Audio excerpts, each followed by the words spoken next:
ಕಿಚನ್ನಲ್ಲಿ ಈ ರೀತಿಯಾದ ನೀವು ಸ್ಲ್ಯಾಬನ್ನು ಹಾಕ್ಕೊಂಡಾಗ ಪಟ್ಟಿಯನ್ನು ಕೊಡೋದನ್ನು ಮಾತ್ರ ಮರಿಬೇಡಿ. ಯಾಕಂದರೆ ಈ ಪಟ್ಟಿಯನ್ನು ಕೊಟ್ಟಾಗ ನೀವು ನೋಡ್ಬೋದು, ನೀರು ಏನು ನಾವು ಇಲ್ಲಿ ಬಳಸ್ತೀವೋ ಅದು ಅಲ್ಲೇ ಇರುತ್ತೆ, ಈ ಕೆಳಗಡೆಗೆ ಇಳಿಯೋದಿಲ್ಲ. ಆಗ ವುಡ್ ವರ್ಕ್ ಹಾಳಾಗೋದಿಲ್ಲ ಮತ್ತು ಫ್ಲೋರು ಕೂಡ ವೆಟ್ಟಾಗೋದಿಲ್ಲ. ಸಾಮಾನ್ಯವಾಗಿ ಕಿಚನ್ನ ಸ್ಲ್ಯಾಬ್ನ ಮೇಲ್ಗಡೆ 2 ಅಡಿಗಳಷ್ಟು ಟೈಲನ್ನು ಹಾಕ್ತೀವಿ. ಆದರೆ ಸಿಂಕ್ನ ಎಡಭಾಗದಲ್ಲಿ ನಾವು ಈ ರೀತಿಯಾದ ಟೈಲ್ಸನ್ನು ಹಾಕೋದ್ರಿಂದ ಸಿಂಕ್ ಯೂಸ್ ಮಾಡೋ ಸಂದರ್ಭದಲ್ಲಿ ನೀರು ಬಹಳಷ್ಟು ಗೋಡೆಯ ಮೇಲೆ ಆರೋದ್ರಿಂದ ತೇವಾಂಶದಿಂದ ನಾವು ಗೋಡೆಯನ್ನು ರಕ್ಷಿಸಬಹುದು. ಇನ್ನು ರೂಮ್ನ ಒಳಗೆ ಬಂದಾಗ ಆದಷ್ಟು ಸಜ್ಜಗಳನ್ನು ನೀವು ಕಡಿಮೆ ಮಾಡ್ಕೊಬೇಕಾಗುತ್ತೆ. ಎಲ್ಲಿ ನಿಮಗೆ ವಾಟರ್ ಬರುತ್ತೋ ಅಲ್ಲಿ ಮಾತ್ರ ಸಜ್ಜಗಳನ್ನು ಕೊಡಿ. ಯಾಕಂತೇಳಿದ್ರೆ ರೂಮ್ ದೊಡ್ಡದಾಗಿ ಕಾಣಿಸ್ಬೇಕು ಅಂತ ಹೇಳಿದ್ರೆ ನಮಗೆ ವೈಡ್ ಸ್ಪೇಸ್ ಇರಬೇಕಾಗುತ್ತೆ. ನೀವು ಎಲ್ಲ ಕಡೆ ಸಜ್ಜಗಳನ್ನು ಕೊಟ್ಟು ನಮ್ಗೆ ಸ್ಟೋರೇಜ್ ಬೇಕು ಅಂದ್ಕೊಂಡ್ರೆ ರೂಮ್ ಚಿಕ್ಕದಾಗಿ ಕಾಣಿಸುತ್ತೆ. ಬಹಳಷ್ಟು ಕಡೆ AC ಪಾಯಿಂಟ್ಸ್ ಕೊಡೋದು ಭಾಳ ಕಡೆ ಮಿಸ್ ಆಗುತ್ತೆ. ಸೊ AC ಪಾಯಿಂಟ್ಸ್ನ ನೀವು ಕೇಳಿ ಎಲ್ಲೆಲ್ಲಿ ಬೇಕೋ ಅಲ್ಲಲ್ಲೂ ಪಡಿಬೇಕಾಗುತ್ತೆ. ಈಗ ಬೇಡ ಅಂತ ಹೇಳಿದ್ರು ಮುಂದಿನ ದಿನಗಳಲ್ಲಿ ಅದರ ಅವಶ್ಯಕತೆ ನಿಮಗೆ ಕಂಡು ಬರ್ಬೋದು.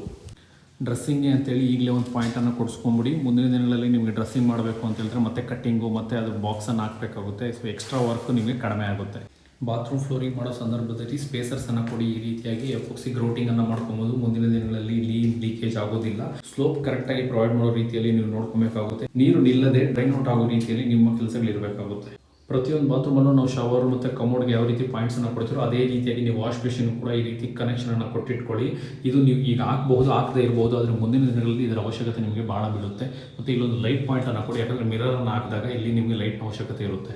ನಾನು ಈಗ ಹೇಳೋ ಪಾಯಿಂಟ್ಸು ನಿಮ್ಮ ಮನೇಲಿ ಇದೆಯಾ ಅನ್ನೋದನ್ನು ದಯಮಾಡಿ ಒಂದ್ಸರಿ ಚೆಕ್ ಮಾಡ್ಕೊಳ್ಳಿ.